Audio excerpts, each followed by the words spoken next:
Still kind of not real obvious. Welcome to grazing school. These students are experienced livestock producers, Utah Grazing Improvement Program coordinators, biologists from the Utah Partners for Conservation and Development, and others interested in learning grazing practices that strike a balance between feeding their livestock and caring for the environment. The ranchers are learning things that their ranching fathers and grandfathers never knew. This is known as a transect line, or a line transect.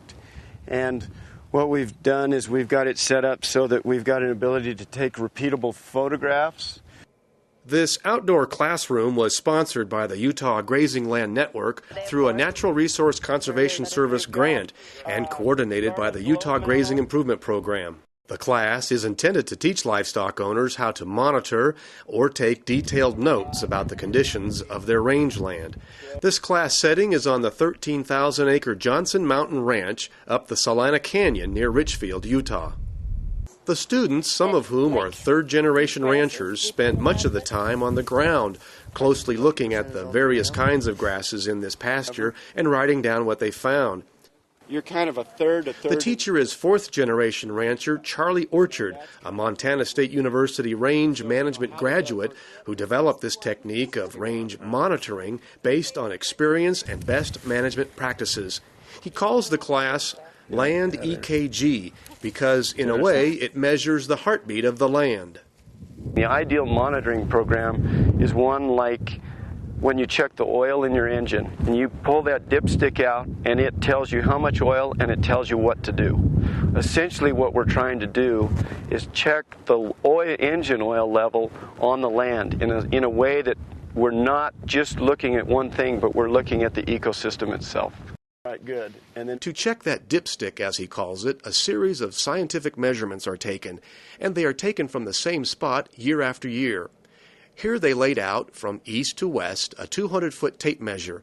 From here they randomly toss a hoop onto the ground, then count and measure what kinds of grasses are within the hoop. They even clip all of the plants and grasses inside that hoop and weigh it. They enter this information into a matrix that tells them how many head can be grazed for how long on the range before they degrade the environment. This is like cowboy ecology. That's what we're doing here. Calvin CRANDALL of Springville is a third-generation cattle rancher. He admits he learned something new today.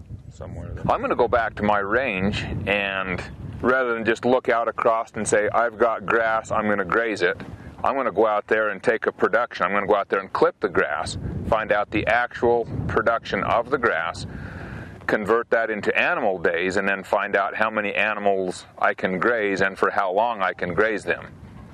They call it the pussy toes. Why? Carol GARDINER of McKinnon, Wyoming is a rancher who grazes cattle on the U.S. Forest Service land in Utah. She said the class is teaching her how to know when the grass conditions of her allotment are at the point when she needs to move them to other ground. I just turn the cows out. I don't know what grass is there. And it is a tremendous educational thing for me. I'm like, whoa, okay. They'll eat that funny little thing? They like that? Okay. This sometimes complex but comprehensive formula can improve a rancher's financial bottom line and improve the environment at the same time. One of the more important benefits comes when you look at the bigger picture of a healthy livestock and wildlife environment. If I can create a healthy enough landscape, that will make my son and daughter-in-law come home, which keeps their 3 children will come to the ranch, which means there will be enough kids in the school, they won't close the school down, which means they'll be buying groceries at the mercantile, which keeps the grocer open, which goes out and directly affects healthy land, directly affects the community health itself. That concept of helping ranchers become better stewards of the land while improving their financial strength is the central goal of the Utah Grazing Improvement Program. To learn more about GIP, contact the program director at the Utah Department of Agriculture and Food.